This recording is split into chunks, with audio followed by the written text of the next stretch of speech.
To our friends in the media, ladies and gentlemen, good evening. It is my distinct honor and pleasure to once again thank His Excellency President Tharman Shanmugaratnam, Head of State of the Republic of Singapore, for accepting my invitation to visit the Philippines. In this regard, I am pleased to inform all of you the results of our successful meeting with the President that we just had in our bilateral meeting. We had very open, frank, and wide-ranging, and I think it's safe to say that we literally went beyond the agenda that was laid out before us and covered so many subjects. And I think had we not been signaled by our protocol officers, we could have gone on for a very long time. But that is indicative of the state of Philippine-Singapore bilateral cooperation. The state visit was undertaken at the most opportune time, as this year marks the 55th anniversary of our country's diplomatic relations and comes upon the heels of several high-level visits, in which both sides have undertaken the year stated, since the year has begun. Our bilateral relations have come a long way and have undergone immense transformation since they were established over 5 decades ago. Our meeting today was an opportunity to reaffirm and review our bonds of friendship and see how we can build upon them further. The ties that bind us go beyond geography and are based on our strong people-to-people connection. This has given rise to the strong, multifaceted relationship which we enjoy today.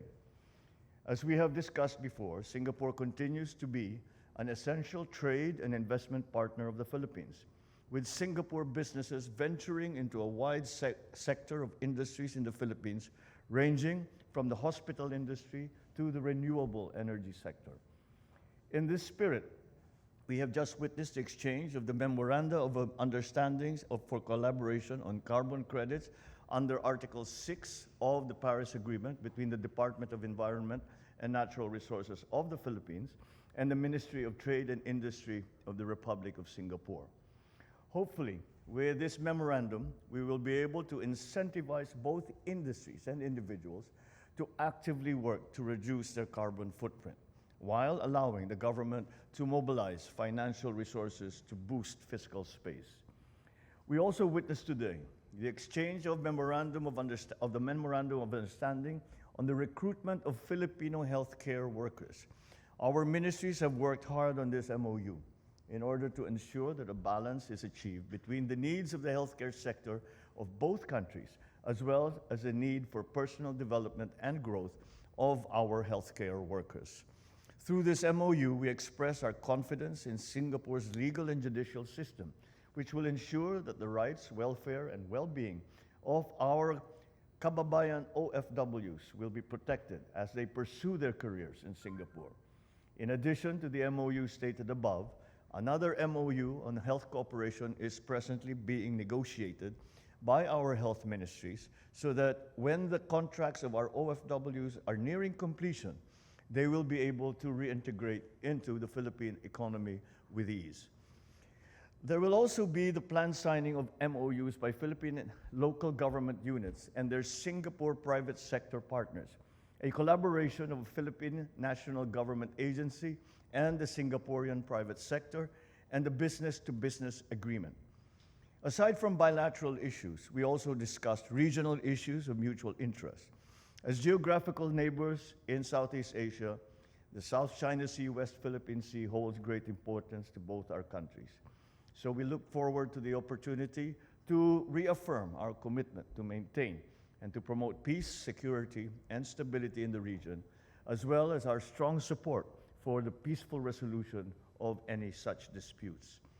Furthermore, as fellow founding member states of ASEAN, the Philippines and Singapore have discussed and shared our concerns on developments in Myanmar, which had undoubtedly affected both Singaporeans and Filipinos alike. We have continued to speak on this in all the ASEAN fora, and we have all come to the consensus that a peaceful solution, as prescribed under ASEAN's 5-point consensus, is more urgent now than ever before. To this end, I thank President Tharman and his wife, Mrs. Jane Itogi, for taking the time to come to the Philippines and wish to express my heartfelt appreciation for this meaningful and timely visit. Thank you very much.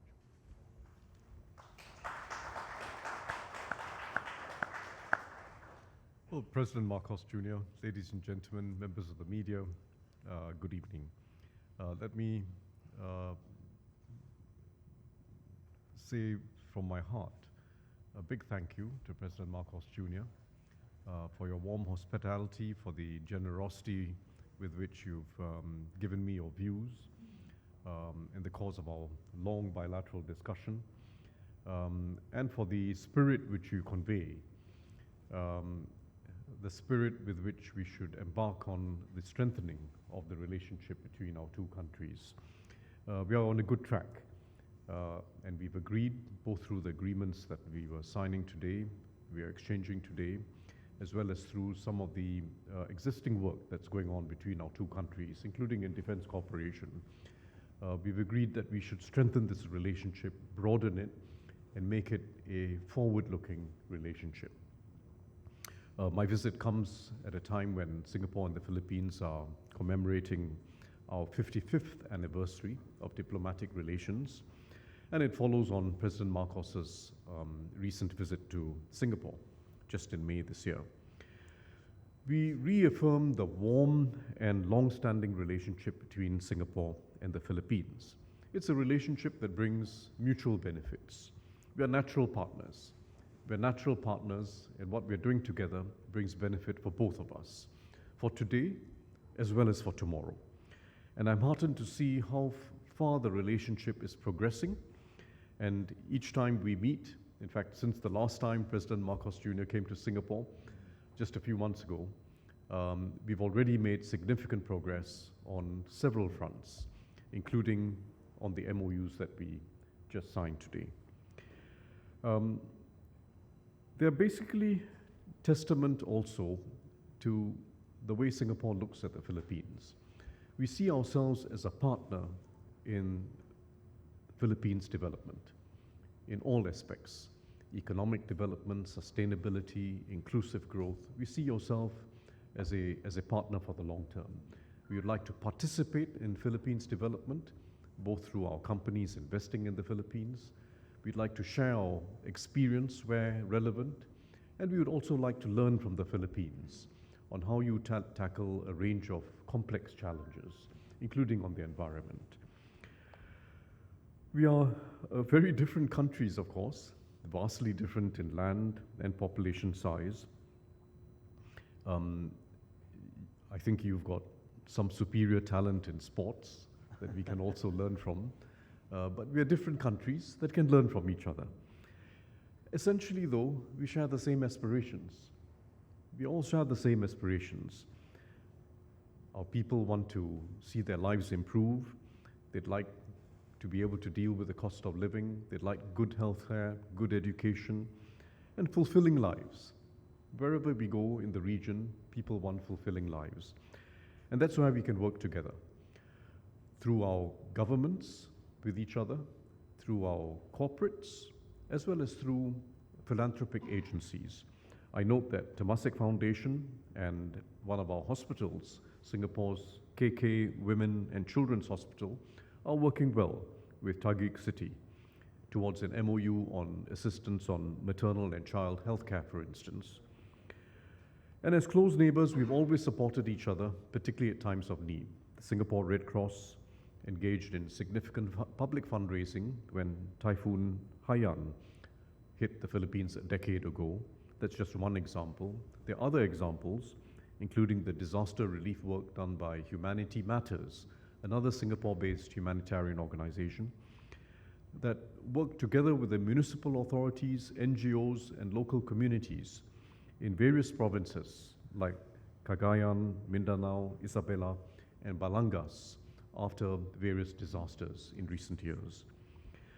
Another important area is the conservation of biodiversity. We didn't talk so much about this 3 decades ago. Now President Marcos Jr. and I agreed it is central to cooperation between our countries. Biodiversity is part of the natural wealth of the Philippines and the region, and preserving it is an important priority for us wherever we are. I happen to be the patron of Mandai Nature, which is a conservation arm of Singapore's Mandai Wildlife Group. And I recently visited a breeding program at Mandai Wildlife for the Philippines' national bird, the Philippine eagle. Beautiful bird, but critically endangered. It's an example of what we need to do to collaborate together to, in this instance, preserving a very important bird species.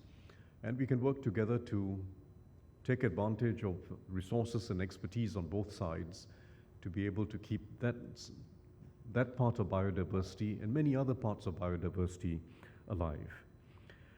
Singapore believes firmly in the Philippines' economic potential. Our companies are keen to invest in the Philippines. In fact, we're one of the top foreign investors in the Philippines in a range of industries: transport and logistics, real estate and hospitality, telecommunications, utilities, and now increasingly the whole sphere of renewable energy. So I look forward to some of the companies meeting us later at the banquet that President Marcos Jr. is hosting. But there's a much larger group of companies besides those that are present today who are very keen to explore opportunities in the Philippines. And I understand too that as far as infrastructure cooperation is concerned, Infrastructure Asia, Singapore-based Infrastructure Asia, is working towards an MOU with the Cebu provincial government that would help address Cebu's infrastructural needs, particularly with regard to clean water supply that can serve many municipalities and waste-to-energy facilities. We're also very keen to work on some other new areas of collaboration. President Marcos spoke about carbon credits collaboration. It's an extremely important initiative between our two countries, and we're looking forward to the conclusion of besides the MOU that has been signed today, we're looking forward to the conclusion of the legally binding implementation agreement aligned with Article 6 of the Paris Agreement. In fact, there are companies that are already lining up their projects to be able to take advantage of this implementation agreement on carbon credits. One of them, in fact, is Keppel Corporation in Singapore, the Keppel Group, which together with Gen Zero is working with the Ayala Group, I believe in South Luzon, on a project that involves early retirement of coal plants that would earn transition credits. It's a good example of how we get going, get creative, make use of different forms of finance in order to provide streams of finance that make it possible for conservation to take place, for the retirement of polluting industries, but at the same time to generate growth and jobs. It has to go together. Another area that President Marcos Jr. and I discussed was the ASEAN Power Grid, a key regional initiative. The Lao PDR, Thailand, Malaysia, Singapore Power Integration Project illustrates its feasibility, the feasibility for cross-electricity trade, cross-border electricity trade. And the Philippines is working to establish the Brunei Darussalam, Indonesia, Malaysia, Philippines Power Integration Project. Once we link both those power integration projects together, we would have established the foundations for an ASEAN power grid. Some more work to be done with subsea cables and so on, but it's a very important start, getting these two power integration projects off the ground, operational, and being able to link them together. It'll benefit all of ASEAN, and it'll benefit each country individually by providing for more energy resilience and making economically viable the renewable energy projects that each of the ASEAN countries, like the Philippines, is able to embark on. Economic viability will require scale, and that whole ASEAN market offers the scale that's needed through the ASEAN Power Grid. We also discussed the Philippines' efforts to drive digital transformation in the public service. Both sides are in discussion on a program to strengthen digital leadership skills in the Philippine civil service, and President Marcos Jr. and I agreed that we should get this going later this year. We've set a deadline for our officials to meet.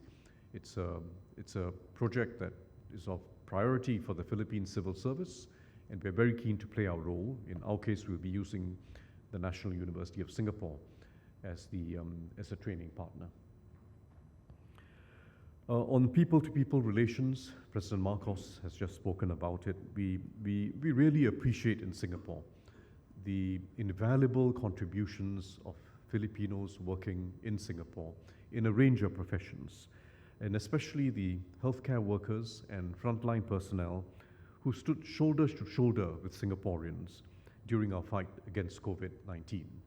Going forward, they are an invaluable part of our workforce, and I'm glad the MOU we signed together today will be able to expand that relationship. The liberalization of the Singapore-Philippines Air Services Agreement announced in May this year should spur greater tourism, but also greater trade and investment, because that's a very important basis for business people, including our SMEs, to take an interest in different parts of the Philippines and find it very convenient to flip between Singapore and the Philippines. The recent Philippines and Singapore Friendship Week, which we held in July, is the latest step in our expanding partnership.